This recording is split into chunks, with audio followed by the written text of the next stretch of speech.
پیشرفت و ترقیات و فتح و نصرت و ملت اینا. تاجیک ملت فرهنگی و حمایه مردم و ثبات مهمترین امکانات در 4 فصل سال برای سیر و اقتصادی، سیاحت، صنعتی و کشاورزی و آزمون‌های اجتماعی و جمهوریوی، جمعیت. راهنمای جامعه آینده خانه باد امید وطنی تاجیکان محبوب دنیا. ما تاجیکستانی آزاد و صاحب اختیار.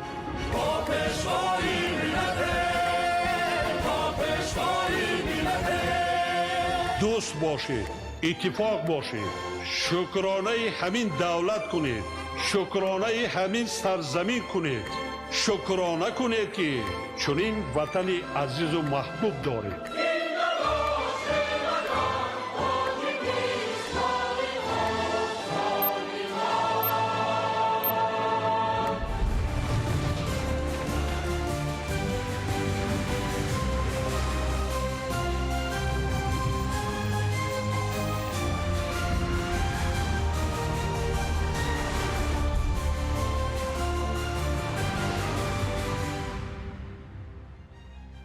ассалому алайкум бинандагони гиромӣ, барномаи тиллиётии ахборро манзури шумо менамоем аз телевизиони тоҷикистон.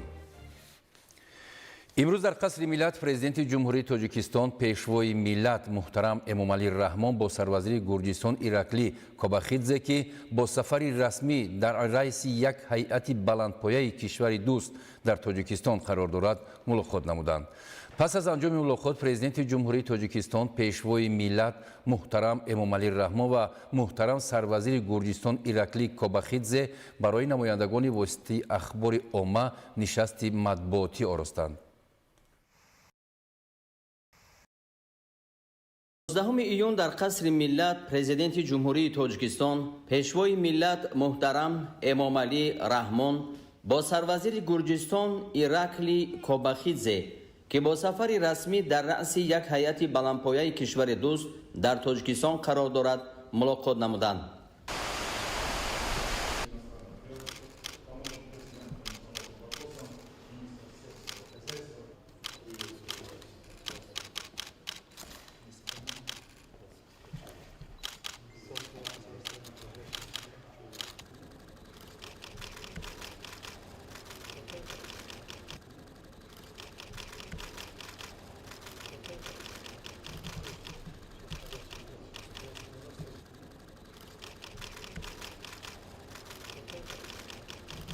дар рафти музокирот ҷонибҳо ҳолати ҷорӣ ва дурнамои муносибатҳои дуҷонибаро ба таври муфассал баррасӣ намуда пейромони масоили мубрами рӯзномаи байналмилалӣ ва минтақавӣ табодули афкор анҷом доданд.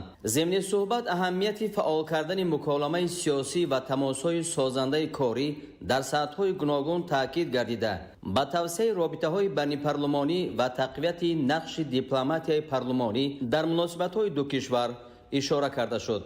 масъалаҳои ҳамкориҳои тиҷоративу иқтисодӣ дар меҳвари музокирот қарор доштанд. дар ин замина масоили амалисозии лоиҳаҳои муштараки сармоягузорӣ, ташкили занҷираҳои истеҳсолӣ дар бахшҳои ояндадори иқтисодӣ, инчунин рушди тиҷорати электронӣ баррасӣ гардид. истифодаи муштараки долонҳои транзитӣ байниминтақавӣ, ҳамкорӣ дар бахшҳои кишоварзӣ, саноати сабук, хӯрокворӣ ва дорусозӣ, роҳандозии робитаҳо дар самти навгониҳои технологӣ бо шумули зеҳни сунъӣ ва рушди иқтисоди сабз ҳамчун самтҳои ҳамкории судманд муайян карда шуд. ҳангоми баррасии масъалаҳои ҳамкорӣ дар бахши гуманитарии муносибатҳои ду кишвар ба фаъол кардани робитаҳо дар соҳаҳои илм, маориф, сайёҳӣ, тандурустӣ, фарҳанг, сиёсати ҷавонон ва варзиш таваҷҷӯҳи махсус зоҳир гардид. бо қаноатмандӣ зикр гардид ки дар доираи сафари расмии сарвазири гурҷистон бастаи калони санадҳои дуҷониба ба имзо расид ки заминаи ҳуқуқии муносибатҳои ҳамкории ду кишварро таҳким мебахшад. вобаста ба ин ба имзо расидани созишнома дар бораи таъсиси комиссияи муштараки байниҳукуматӣ оид ба ҳамкориҳои иқтисодӣ махсус зикр гардид. сарвари давлати тоҷикистон муҳтарам эмомалӣ раҳмон дар ин замина таъкид доштанд: мо бар ин боварем ки фаъолияти комиссияи мазкур дар татбиқи тадбирҳои амалӣ ба мақсади рушди ҷанбаҳои зикргардида ва дигар самтҳои робитаҳои ду кишвар мусоидати ҳамаҷониба хоҳад намуд. дар рафти баррасии масоили рӯзномаи байналмилалӣ ва минтақавӣ ҷонибҳо омодагии худро барои идомаи ҳамкории созанда дар арсаи байналмилалӣ از جمله هماهنگسازی سعی و تلاش‌ها در دایره سازمان ملل متحد و مؤسسه‌های مخصوص آن با توجه مخصوص بر روزنامه جهانی مربوط به آب و اقلیم تصدیق کردند. پس از انجام ملاقات پرزیدنت جمهوری تاجیکستان پیشوای ملت محترم امامعلی رحمان و محترم سروزیر گرجستان ایرکلی کوباخیدزه برای نمایندگان وسایط اخبار عامه نشست مطبوعاتی آراستند. تأکید گردید که در دوره سفر رسمی سروزیر گرجستان 11 سند دوجانبه به امضا رسید که زمینه حقوقی مناسبت‌های همکاری دو کشور را تحکیم می‌بخشد. امضای سازشنامه درباره تأسیس کمیسیه مشترک بین حکومتی عاید به همکاری اقتصادی بسا مهم دانسته شد. حجت‌های دیگر ساحه‌های علاقه هوایی، کشاورزی، سیاحی، علم و معارف، فرهنگ، ورزش، تغییریابی اقلیم و دیگر سمت‌های برای هر دو جانب سودبخش را فرا می‌گیرند. نمایندگان محترم واسطه اخبار عامه، نخست تشریف سروزیر محترم جناب کوباخیدزه و هیئت بلندپایه گرجستان را به تاجیکستان باری دیگر خیر مقدم میگویم. با ملاقات مذاکرات امروزه را امکانیت مساعد برای بررسی مناسبت‌های دوستی و همکاری سودمند میان دو کشور می‌دانیم. باور دارم که تطبیق همه‌جانبه موافقه‌های در این ضمن به دست آمده به غنی گردانیدن آنها با پهلوهای نوی همکاری مساعدت خواهد کرد. ما امروز حالت جاری و دورنمای مناسبت‌های دو جانبه را به طور مفصل بررسی نمودیم. همزمان با این پیرامون مسائل مبرم روزنامه بین المللی و منطقوی تبادل افکار انجام دادیم. در دایره سفر رسمی محترم جناب سروزیر بسته سندهای پرمحتوای دو جانبه به امضا رسید که زمینه حقوقی مناسبت‌های همکاری دو کشور را تحکیم می‌بخشد. این سندها ساحه‌های علاقه هوایی، کشاورزی، سیاحی، علم و معارف، فرهنگ، ورزش، تغییریابی اقلیم و دیگر سندهای مورد منفعت جانب‌ها را فرا می‌گیرد. ضمن صحبت ما اهمیت فعال کردن مکالمه سیاسی و دیگر تماس‌های کاری را در سطح‌های گوناگون تاکید کردیم. توسعه رابطه‌های بین پارلمانی و تقویت نقش دیپلماتیای پارلمانی را در مناسبت‌های دو کشور به مقصد موافق دانستیم. مسائل همکاری‌های تجارتی و اقتصادی در محور مذاکرات قرار داشت. ما منفعت‌داری خود را جهت با اقدام‌های مشخص عملی غنی گردانیدن جنبه اقتصادی همکاری‌های دوجانبه اظهار داشتیم. همزمان با این تاکید گردید که برای پیشبرد ثمره‌بخش این روند با در نظر داشت افضلیت‌های رقابت‌پذیری اقتصادی دو کشور امکانات و ظرفیت‌های ضروری موجودند. در این زمینه عملی سازی لایحه‌های مشترک سرمایه‌گذاری، تشکیل زنجیره‌های استحصالی و رشد تجارت الکترونی همچون سمت‌های قابل دورنمای خوب ارزیابی گردیدند. مورد تاکید از تاجیکستان همچنین علاقه‌مند توسعه همکاری در بخش‌های گوناگون اقتصاد سبز، صنعت و نوگانی‌های تکنولوژی با شمول ذهن سنی میباشد. وابسته به این موجهیت راه‌اندازی همکاری در سمت‌های مورد توجه دو جانب توسط اندیشیدن چاره‌های عملی اظهار آمادگی کردیم.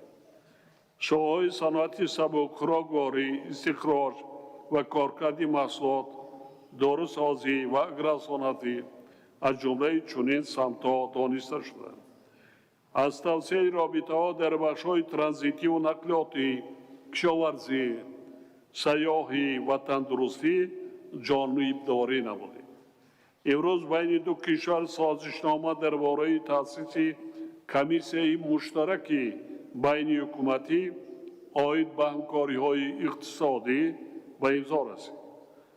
ما بر این باوریم که فعالیت کمیسیون مذکور در تطبیق تدبیرهای عملی به مقصد رشد جنبه‌های ذکر گردیده و دیگر سمت‌های رابطه‌های دو کشور مساعدت همه‌جانبه خواهد کرد.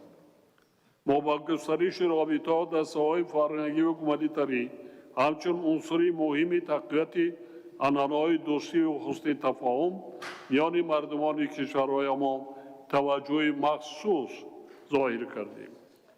وابسته به این فعال کردن رابطه‌ها را در بخش‌های معارف، علم، فرهنگ، جوانان و ورزش مورد استقبال قرار دادیم. قابل تأکید است که در دایره سفر محترم جناب سروزیر مراسم افتتاح نیمپیکره شاعر و نویسنده ادبیات کلاسیکی گرجستان شاتا رستویلی در کوچه با نام او در شهر دوشنبه دایر می‌گردد. ما این رویداد فرهنگی را اقدام مهم در راه تحکیم رابطه‌های دوستی میان دو کشور می‌دانیم.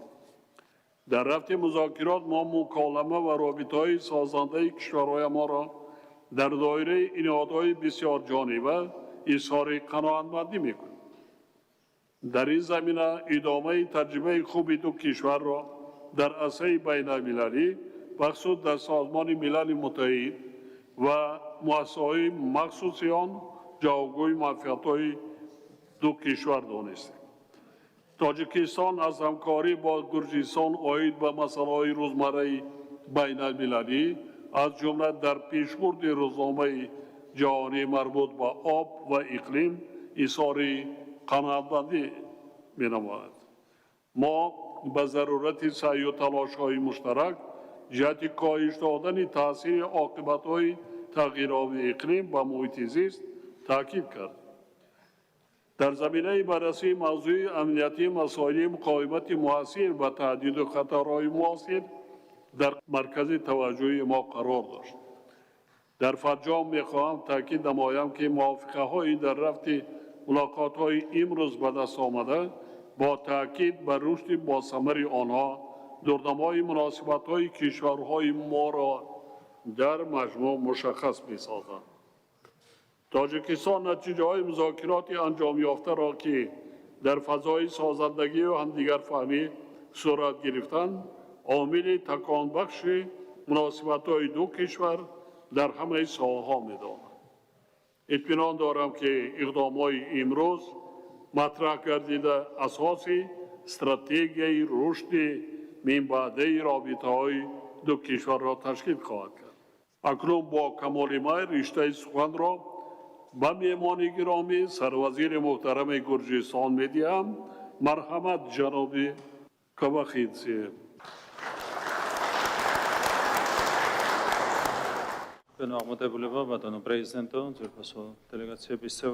می‌خواستیم عرض سپاسی به پایان خود را به جانب تاجیکستان رسانیم برای آنکه امروز ما در مراسم افتتاح نیم پیکره شاعر بزرگ گرجستان شاتا رستویلی در یکی از کوچه مرکزی شهر دوشنبه که به نام آن کس گذاشته شده است اشتراک خواهیم کرد. بخوری پرمتوی داشتم من باری نخست است که در تاجیکستان قرار دارم و این یک لحظه تاریخی می باشد و باری نخست است که روبر سطح بلند به تاجیکستان می آید و ما منفعت دار هستیم در بابت وسیع‌تر نمودن رشته دوستی و همکاریمان و چطوری که شما جناب عالی قید کردید اظهارات دو جانبه به امضا رسید و اینچنین یک زمره سازشنامه‌های دو جانبه بسته شدن برای تقویت دادن همکاری‌های ما و برای ما باعث شرف است که امروز با شما جناب عالی ملاقات داشتیم و ما با جناب عالی در بابت مسائل توجه طرفین گفته گذاشتیم و این سال تاجیکستان 35 سالگی استقلالیت خود را جشن میگیرد و میخواستم از این فرصت استفاده برده از نام مردم گرجستان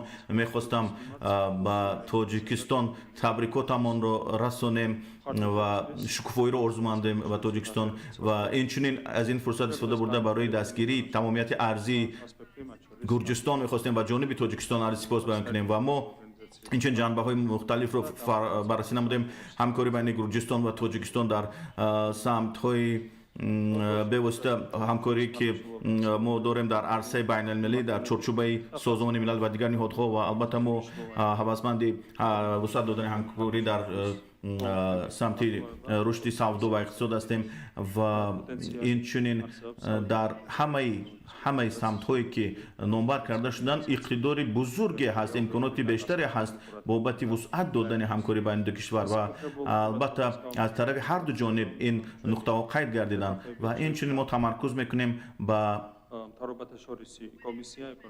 سازشنامه اوید با کمیسیه بین حکومتی که در مسائل اقتصادی تأسیس یافت و همکاری های ما رو در همه سمت ها تقویت می بخشد و جانب گرجستان علال خصوص در بابت رشد من بعد مناسبات اقتصادی توجهمند است و البته اظهار نظر نمودیم اوید با امکانات بیشتری استفاده بردن دالان های لوجستیکی گرجستان و البته اینچنین ما محکمه راندیم در سمت رشد توریسم و همکاری در این جاده و ما شاقان هستیم در بابت وسعت دادن همکاری مخصوصا در این سمت اینچنین و البته مکالمه سطح عالی در این جاده خیلی مهم باشد، تکان جدی میبخشد. برای همینم ما از فرصت استفاده برده جناب عالی پرزیدنت تاجیکستان را به گرجستان دعوت نمودیم و ما امیدواریم که در فرصت های با آن کس موافق جناب عالی پرزیدنت تاجیکستان به گرجستان می آیند و البته سفر آن کس خیلی جالب خواهد گذشت و مهم خواهد گذشت در گرجستان و اینچنین میخواستم عرض سپاس بیان کنم برای ارجگذاری شاعر و نویسنده ما شوتر استویلی که در همین روزها مراسم افتتاحی نیم بیکاری اون کس در تاجیکستان برگزار در شهر دوشنبه برگزار می‌گردد و ما مطمئن هستیم که برای فایده کشورها و ملت‌های ما همکاری‌های خود را در آینده نیز باز هم وسعت خواهیم داد و در خلاصه از نام خودم شخصا و هیئت کاریم به شما عرض سپاس بیان میکنم برای سطح عالی مهمانپذیری و پذیرایی گرمتان و من برای رشد تاجیکستان تمام آرزوهای بهترینم را به شما میرسانم. تشکر زیاد به شما برای دعوت جدی. بازدید از سرزمین گرجستان ایثار سپاس می‌نمایم و در فرصت مناسب حتما از آن استفاده خواهم کرد. نمایندگان محترم وسایط اخباری عامه، نشست مطبوعاتی ما با آخر رسید. از توجه شما سپاسگزاریم. سلامت باشید. یادآور می‌شویم که امروز سروزیر گرجستان ایراکلی کوباخیدзе با سفری رسمی به جمهوری تاجیکستان تشریف آوردند. در فرودگاه بین المللی دوشنبه مهمان عالی قدر را سروزیر جمهوری تاجیکستان قاهر رسولزاده استقبال گرفت. با افتخار سفری رسمی سروزیر گرجستان ایراکلی کوباخیدзе میدان فرودگاه بین المللی دوشنبه با پرچم‌های دولتی هر دو کشور آرا یافته راهروی سرخ گسترده شد. پس از اجرای سرودهای ملی هر دو دولت سروزیر جمهوری تاجیکستان قاهر رسولزاده و سروزیر گرجستان ایراکلی کوباخیدзе با هیئت‌های رسمی جانب‌ها شناس شدند.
сарвазири гурҷистон Иракли Кобахидзе дар доираи сафари расмӣ ба ҷумҳурии Тоҷикистон ба майдони дӯстии шаҳри Душанбе ташриф оварда дар пояи муҷассамаи асосгузори давлати тоҷикон Исмоили Сомонӣ гулчанд баргузошт. Дар маросими гулчандбаргузорӣ Иракли Кобахидзеро муовини якуми сарвазири кишвар Ҳоким Холиқзода ҳамроҳӣ намуданд.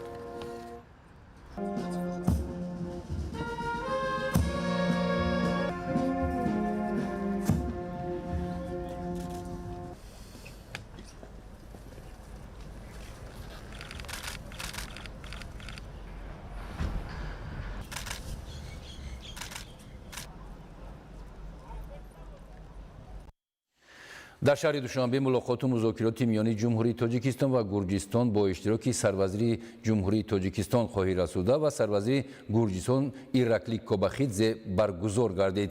пас аз анҷоми музокироти расмии Тоҷикистон ва Гурҷистон маросими имзои санадҳои нави ҳамкорӣ баргузор гардид. 19 июн дар шаҳри Душанбе мулоқоту музокирот миёни ҷумҳурии Тоҷикистон ва Гурҷистон бо иштироки сарвазири ҷумҳурии Тоҷикистон Қоҳир Расулзода ва сарвазири Гурҷистон Иракли Кобахидзе баргузор гардид.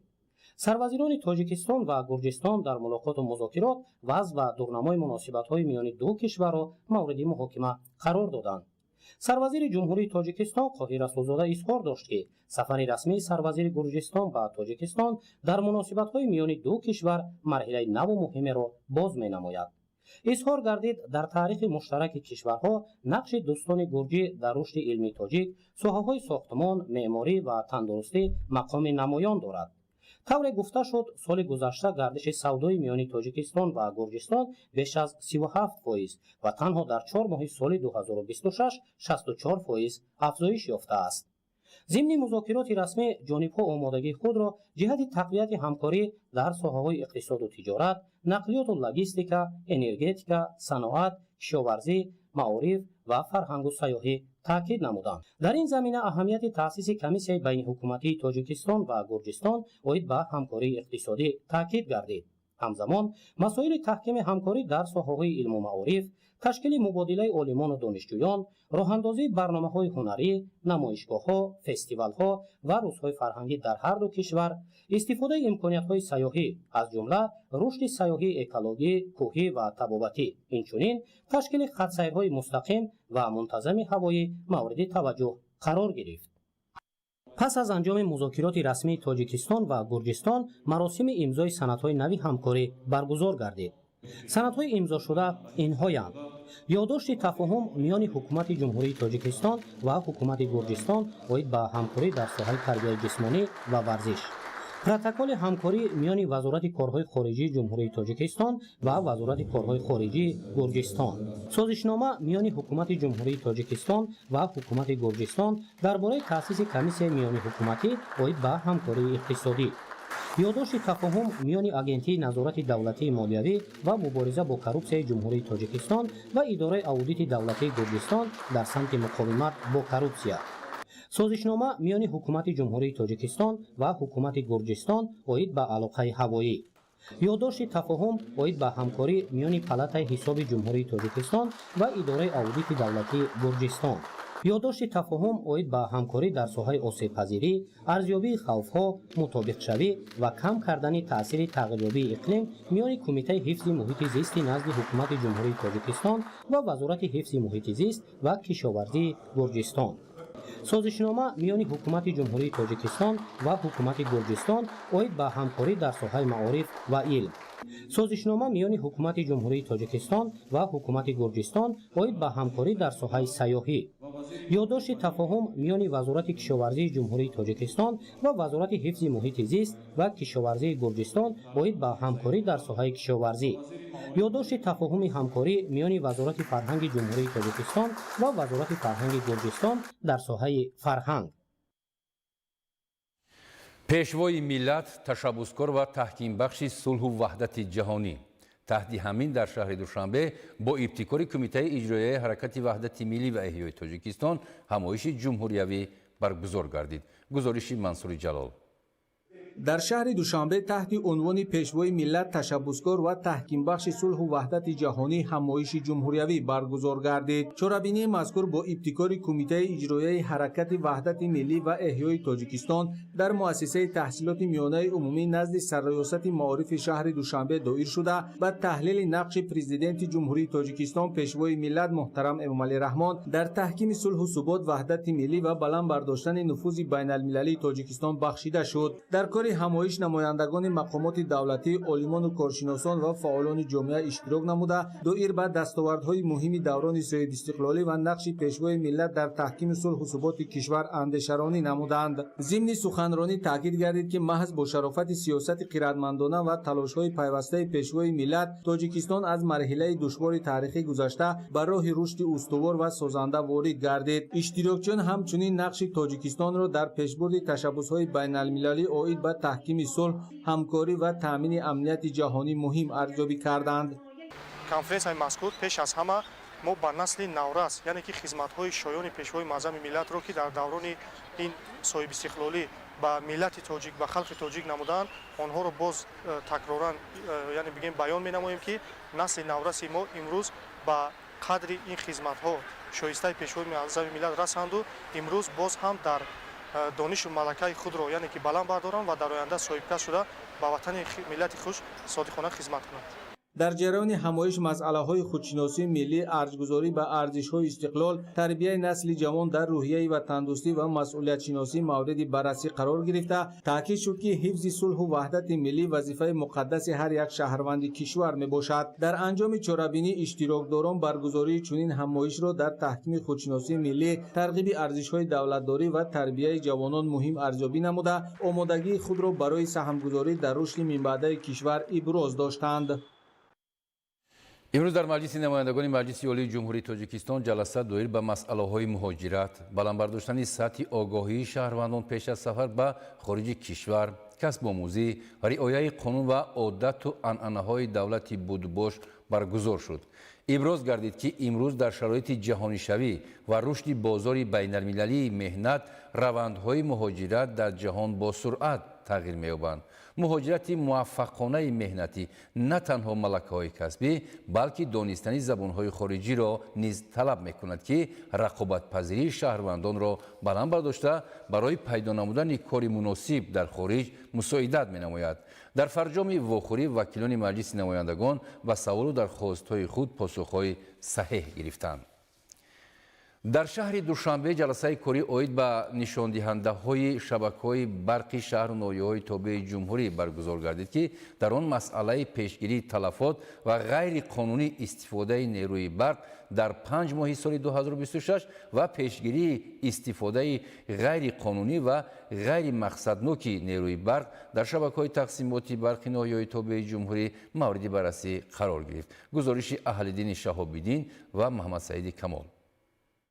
در ماه می سال جاری در فیلال‌های شبکه‌های تقسیمات برق در ناحیه‌های تابع جمهوری تلفات نیروی برق 11.62% را تشکیل داد که این نشان داد نسبت به همین دوره سال 2025 4.7% کم میباشد. این نقطه امروز در جلسه کاری عاید به نشاندهنده‌های شبکه‌های برق شهر و ناحیه‌های تابع جمهوری ارائه گردید. جلسه تحت ریاست معاون سروزیر جمهوری تاجیکستان عثمانعلی عثمانزاده در بینای جمعیت سهامی گشوده برق تاجیک برگزار گردید که در آن نمایندگان وزارت و اداره‌های دولتی، مقامات قدرتی و کارمندان ساحه برق اشتراک نمودند. در جلسه مسئله پیشگیری تلفات و غیرقانونی استفاده نیروی برق در 5 ماه سال 2026 و رفت اجرای سپارش‌های داده شده کمیسیای کاری دائم عمل کننده از 18 فوریه سال جاری عاید به پیشگیری استفاده غیرقانونی و غیر مقصدناک نیروی برق در شهر و ناحیه‌های فیلال شبکه‌های تقسیمات برق ناحیه‌های تابع جمهوری مورد بررسی قرار گرفت. تاکید شد که تلفات نیروی برق در 5 ماه سال 2026 16.63% را تشکیل داده است که نسبت به همین دوره سال 2025 11.3% کاهش یافته است. дар идома иброз гардид ки зимни санҷишҳои прокурорӣ вобаста ба фаъолияти шабакаҳои барқии шаҳру ноҳияҳои тобеи ҷумҳурӣ қонунвайронкуниҳо оид ба истифодаи қувваи барқ ошкор гардида маблағҳои ошкоршуда аз истифодаи ғайриқонунии қувваи барқ ва тасарруфи молу таҷҳизот ба ҳисоби давлат барқарор карда шудааст. ҳамчунин дар рафти ҷаласа вобаста ба вазъи воқеӣ зеристгоҳҳои барқӣ омилҳои асосии талафоти нерӯи барқ нишондиҳандаҳои тиҷоратӣ, қарздорӣ, ҷамъоварии маблағи нерӯи барқи истифодашуда аз меъёри муқаррар гардида зиёд истифода бурдани нерӯи барқ таҳлил гардид. гуфта шуд ки талафоти нерӯи барқ бештар дар шабакаҳои барқи шаҳру ноҳияҳои Ваҳдат, Турсунзода, Шаҳринав ва Рудакӣ ба назар мерасад ки аз меъёр зиёд мебошад. пас аз ҳисоботи масъулини мақомоти назоративу иҷроия, муовини сарвазири ҷумҳурии Тоҷикистон Усмоналӣ Усмонзода оид ба пурзур намудани корҳои фаҳмондадиҳӣ дар мавзӯи мавриди назар, инчунин ҷиҳати рафъи камбудиҳои ҷойдошта ибрози андеша намуд. дар фарҷом масъулони соҳавӣ вазифадор гардиданд ки барои пас намудани талафоти нерӯи барқ, пешгирии истифодаи ғайриқонунии он, баланд бардоштани сатҳи ҷамъоварии маблағи нерӯи барқи истифодашуда ва таъмини назорати ҷиддӣ дар фаъолияти шабакаҳои барқ тадбирҳои иловагӣ андешанд. дар ноҳияи Файзобод ҷаласаи навбатии кумитаи роҳбарикунандаи байни идоравӣ оид ба амалигардонии лоиҳаи хизматрасониҳои маҷмӯӣ барои модар ва кӯдак баргузор гардид ки дар он вобаста ба иҷрои босифати корҳо ва беҳбудӣ ба вазъи хизматрасониҳои тиббӣ ба модар ва кӯдак таклифу пешниҳодоти судманд доданд. таҳлили вазъу натиҷагирӣ аз раванди татбиқи тарҳи хизматрасониҳои маҷмӯӣ барои модар ва кӯдак дар нимсолаи дуввуми соли 2025 ва нимсолаи якуми соли 2026, инчунин пешниҳоди нақшаи амал барои иҷроиши босифати корҳо ҳадаф аз баргузории ҷаласаи навбатии кумитаи роҳбарикунандаи байни идоравӣ оид ба амалигардонии лоиҳа буд ки он дар шакли сайёр сурат гирифт. нахуст ҳайати ҷаласа аз раванди хизматрасониҳои тиббӣ дар иншооти тандурустии ноҳия шинос шуданд. Файзобод аз ҷумлаи ноҳияҳои таҷрибавӣ аст ки дар раванди амалисозии тарҳи болозикр дар он чанд иншооти тиббӣ таъмир ва бо номгӯи зиёди лавозимоти муосири соҳавӣ ҷиҳозонида шуданд. фароҳам овардани шароит замина гузошт ки имрӯз дар ноҳияи Файзобод вазъи хизматрасониҳои тиббӣ дар қиёс ба солҳои пеш бо бартариҳо тафовут мекунад. муовини сарвазири ҷумҳурии Тоҷикистон Дилрабо Мансурӣ дар оғози ҷаласа аз раванди хуби ҳамкориҳои Тоҷикистон бо шарикони рушд ёдрас шуда татбиқи лоиҳаи хизматрасониҳои маҷмӯӣ барои модар ва кӯдакро идомаи ҳамин ҳамкориҳо унвон намуд. зикр шуд ки лоиҳа дар заминаи 4 ҳадафи асосӣ аз ҷумла беҳтар намудани хизматрасонии маҷмӯии босифат оид ба ҳифзи саломатии модар ва кӯдак, такмил ва беҳтаркунии инфрасохтор ва таҷҳизот, баланд бардоштани сатҳи дониш вобаста ба саломатии модару кӯдак ва рафтори ба нигаҳдории саломатӣ нигаронида шуда, идоракунии лоиҳа, мониторинг ва баҳодиҳии он дар ноҳияҳои таҷрибавӣ амалӣ карда мешавад.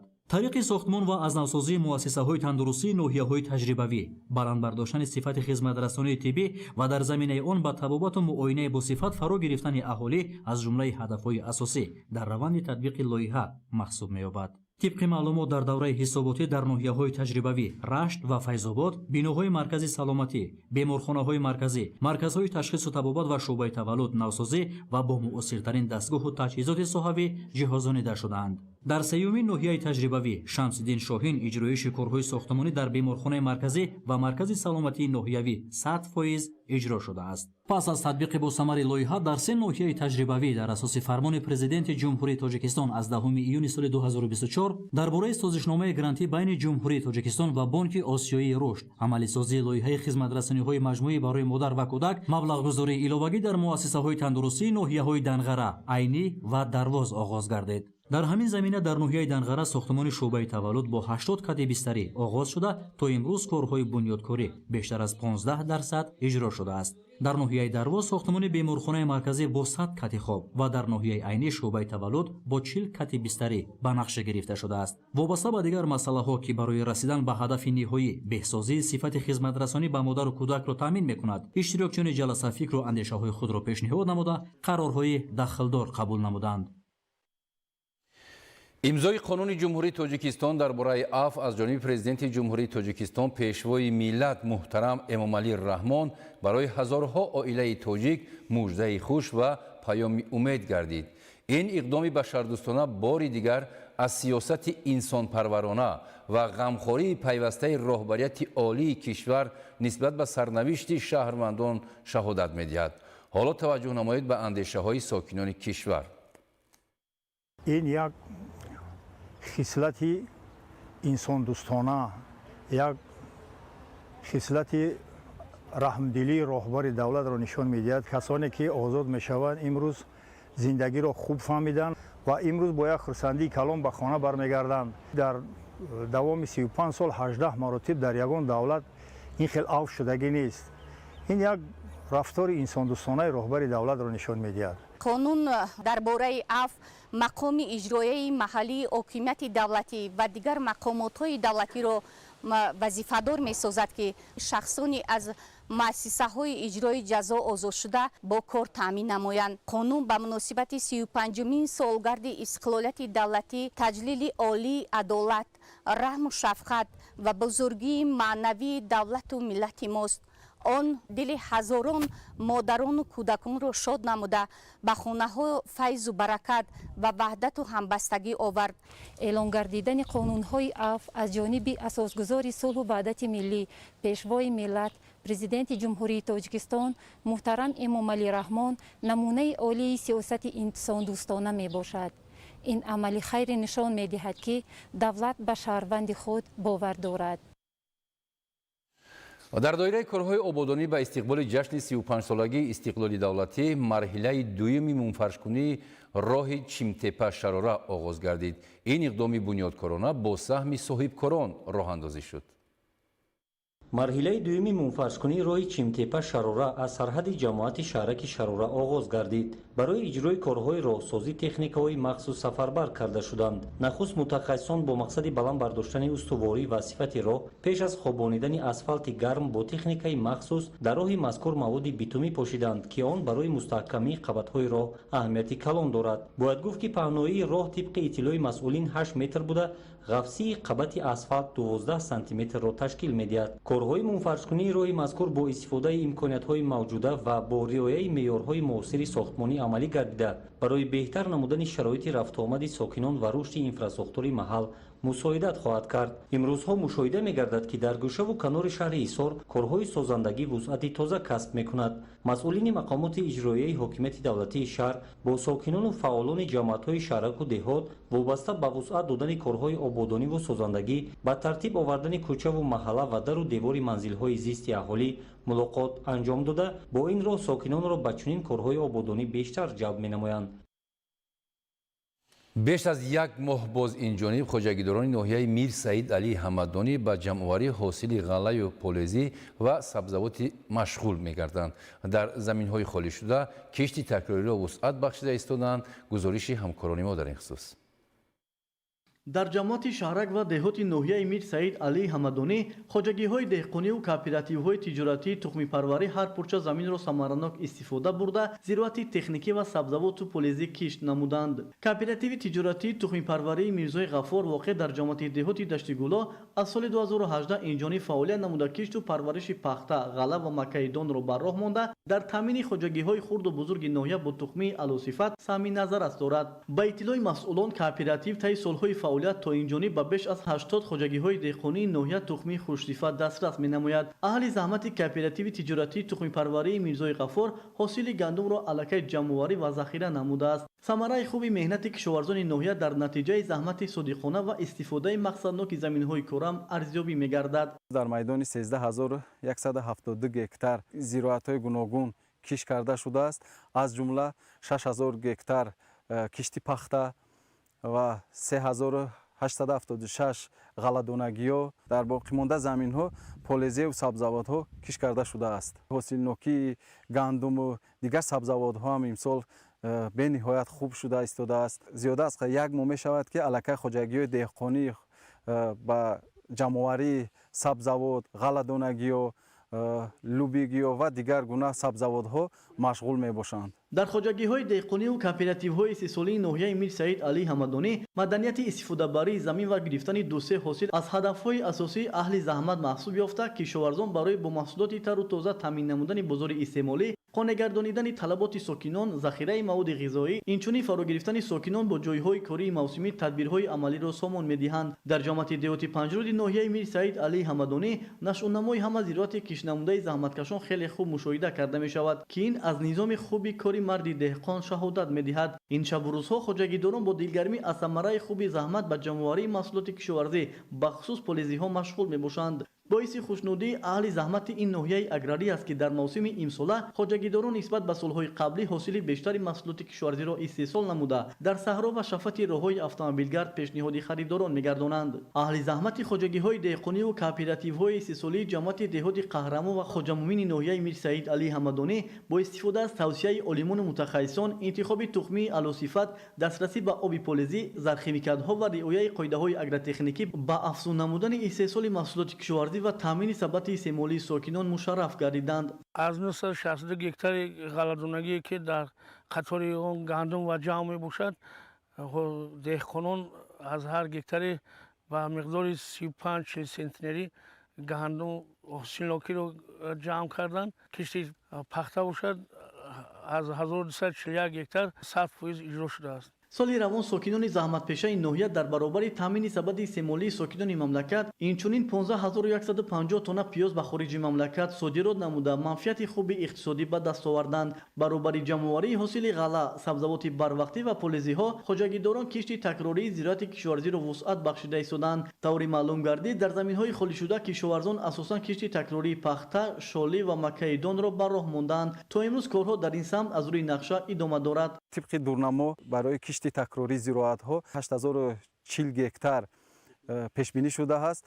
از جمله 3200 بخش اهالی و باقی مانده از خواجگی‌های دهقانی میباشد که تا امروز علاقه 182 گکتار کشتی تکراری گذرانده شده. کارها در این سمت با مرام ادامه دارد. هدف اساسی زحمتکشان پیش از همه به سهمگذاری در تامین امنیت عضوقواری مملکت چون هدف اساسی استراتژی بهتر نمودن سطح روزگاری خویش و پیشنهاد محصولات تر و تازه کشاورزی در بازار استعمالی در همه گونه موسم نگرانیده شده است. از این رو به مسائل وسعت کشتی تکراری، برداشتن دو سه حاصل و ذخیره مواد غذایی برای موسم زمستان در ناحیه میر سعید علی حمدانی پیوسته توجه خاص روانه می‌گردد. انورشاه سیدعلی زاده، سعید حامدی شریف، ناحیه میر سعید علی حمدانی، اخبار.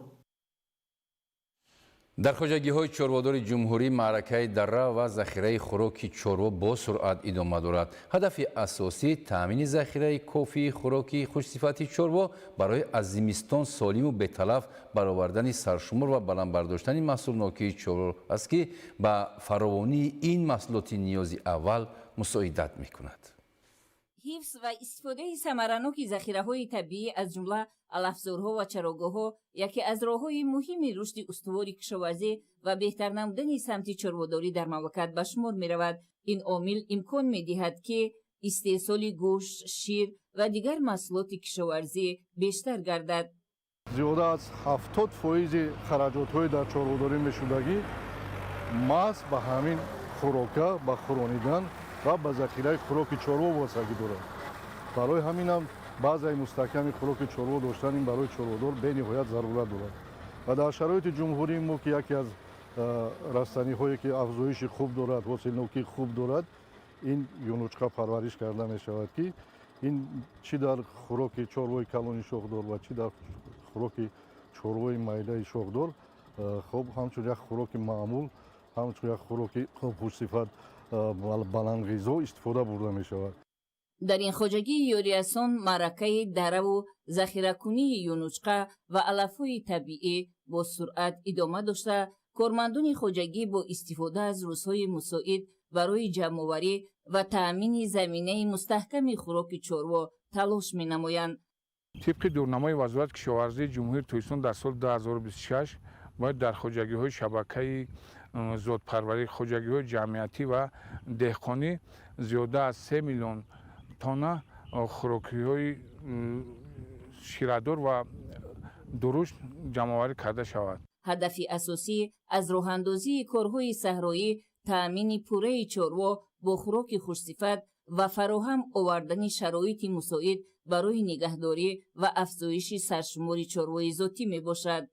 برای از زمستان پیش آمده سالم و بی‌تلف برآوردن چروا، хоҷагиҳои чорвопарваро мебояд ки зиёда аз 3 миллион тонна хӯроки дурушту ширадор ҷамъоварӣ ва захира намоянд ки ба як чорвои шартӣ 21,3 центнер воҳиди хӯрока рост меояд.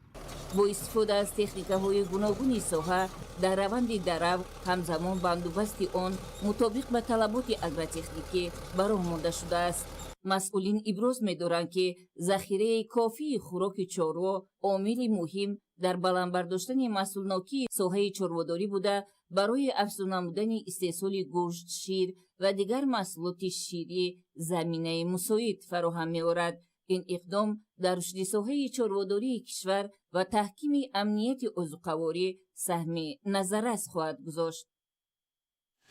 дар шаҳри хуҷанд 12-умин ярмаркаи байналмилалии савдо ва сармоягузории суғ 2026 баргузор гардид. дар ин ҳамоиши сатҳи баланд ки бештар аз 500 нафар доираҳои тиҷоратию иқтисодии 20 давлати дунё ва намояндагони як қатор ташкилоту созмонҳои бонуфузи байналмилалӣ иштирок доштанд, бо шароиту имконияти истеҳсолию тиҷоратӣ ва фазои сармоягузорӣ шинос шуданд. ҳамзамон дар ҳошияи ярмаркаи байналмилалии савдо ва сармоягузории суғ 2026 таҳти унвони имкониятҳои тиҷоратию сармоягузорӣ ва дурнамои рушди иқтисодӣ форум баргузор гардид. гузориши абдуваҳоби абдусаттор ва Илёс Бобоҷон.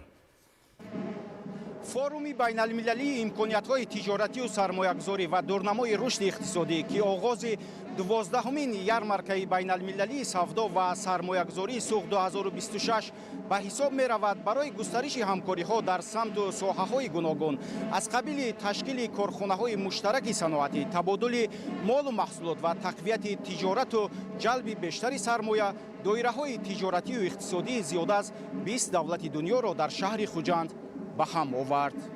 дар ин ҳамоиши сатҳи баланд ки бештар аз 500 нафар аз дохил ва хориҷи кишвар иштирок доштанд, бо таваҷҷӯҳ ба дастгириҳои ҳамешагии ҳукумати кишвар, масъулини мақомоти иҷроияи ҳокимияти давлатии вилояти Суғд имконияту иқтидорҳои мавҷударо муаррифӣ ва баргузории форумро дар роҳи тақвияти ҳамкориҳои тиҷоратию иқтисодии давлатҳои минтақа ва ҷаҳон қадами устувор арзёбӣ намуданд. таъкид гардид ки дар Тоҷикистон барои сармоягузорону соҳибкорон шароити мусоиди фаъолият фароҳам буда, дар натиҷаи ҳамкориҳои судманд марҳила ба марҳила шумораи корхонаҳои муштарак зиёд ва табодули молу маҳсулот байни давлатҳо афзоиш меёбад. ҳамзамон вобаста ба густариши ҳамкориҳои тиҷоратию иқтисодӣ, шароити сармоягузорӣ ва робитаҳои молистеҳсолкунандагон, масъулини Кумитаи давлатии сармоягузорӣ ва идораи амволи давлатӣ, намояндагони кишварҳои хориҷӣ, ташкилоту созмонҳои байналмилалӣ, мақомоти иҷроияи ҳокимияти давлатии шаҳри Душанбе, вилояти мухтори Кӯҳистони Бадахшон, вилояти Хатлон ва шаҳру ноҳияҳои тобеи марказ ибрози назар намуданд. баъди анҷоми форум дар вазъияти тантанавӣ 12-умин ярмаркаи байналмилалии савдо ва сармоягузории суғ 2026 ба кори худ оғоз кард.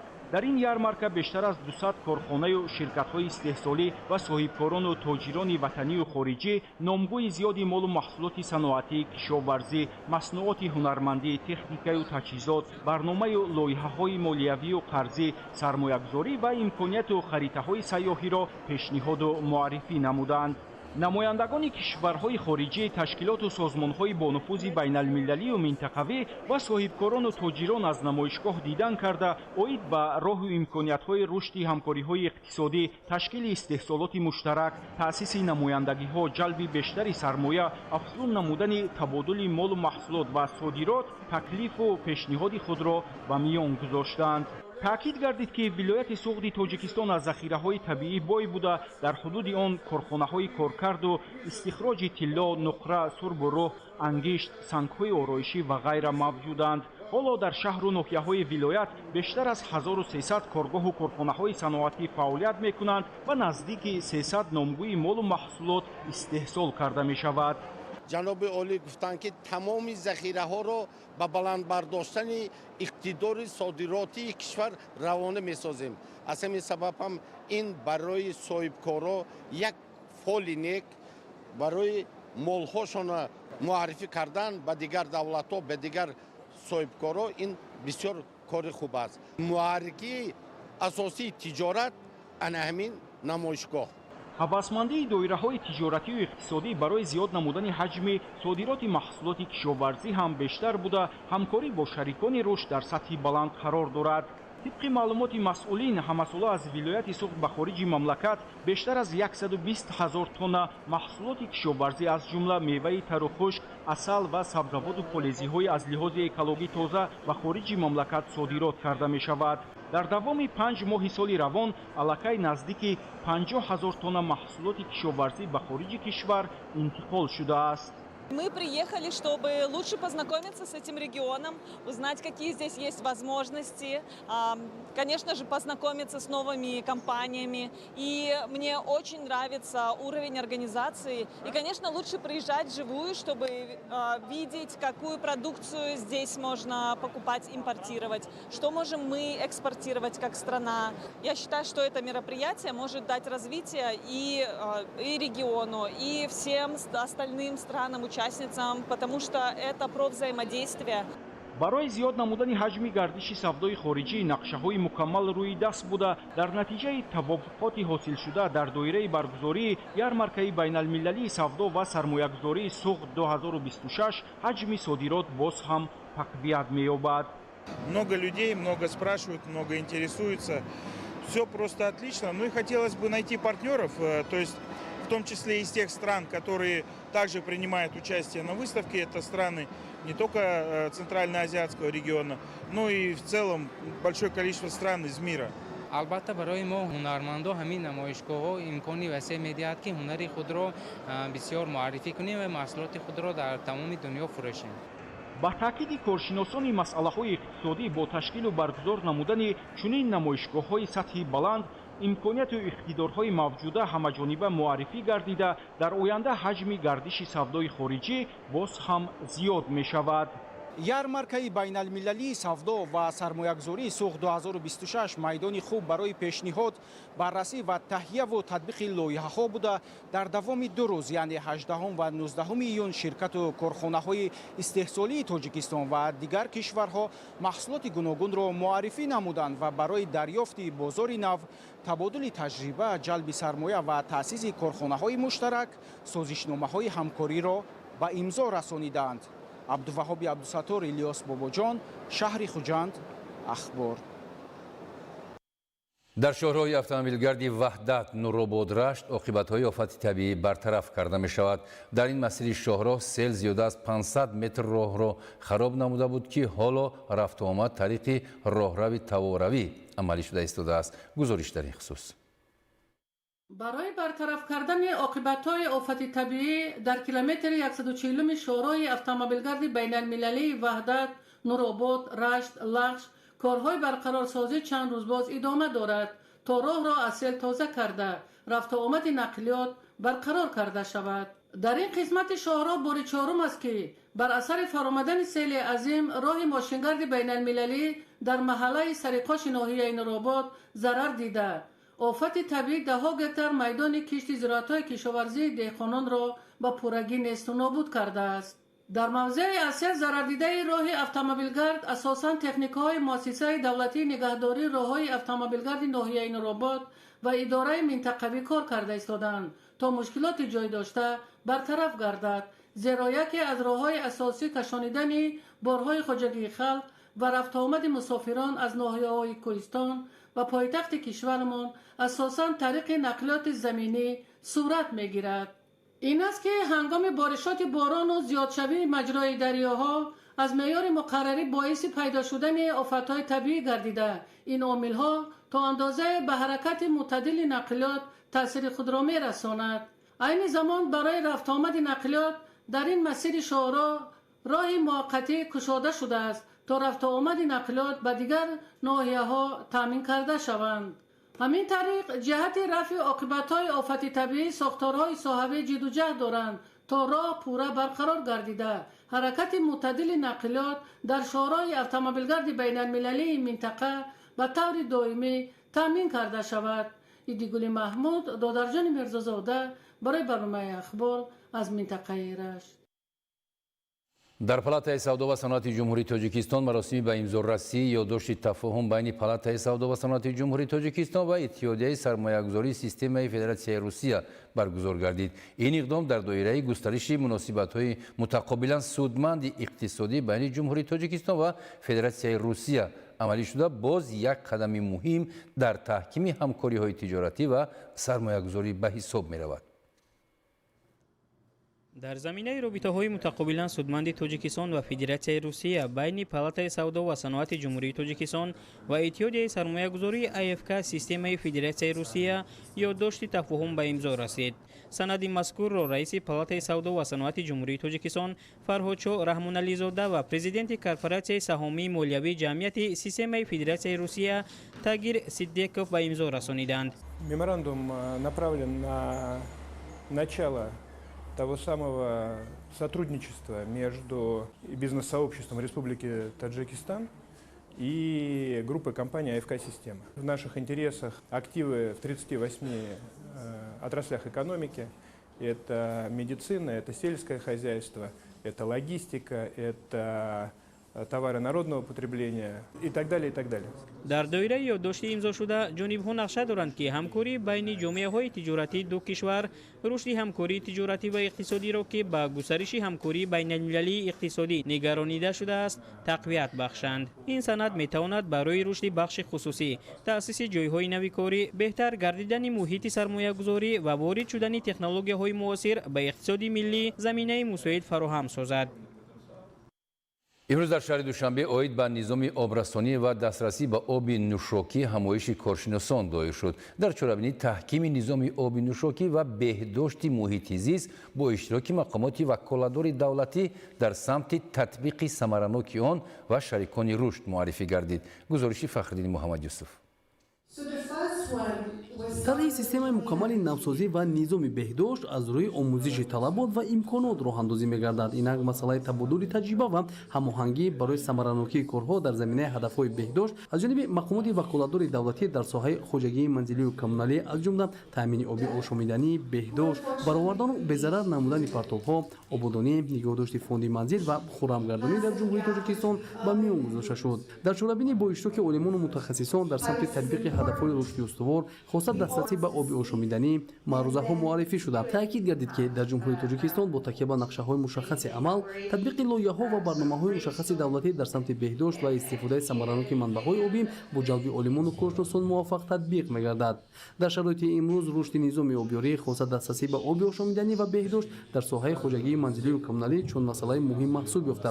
تجدید ساحه از روی افضلیت‌ها صورت می‌گیرد.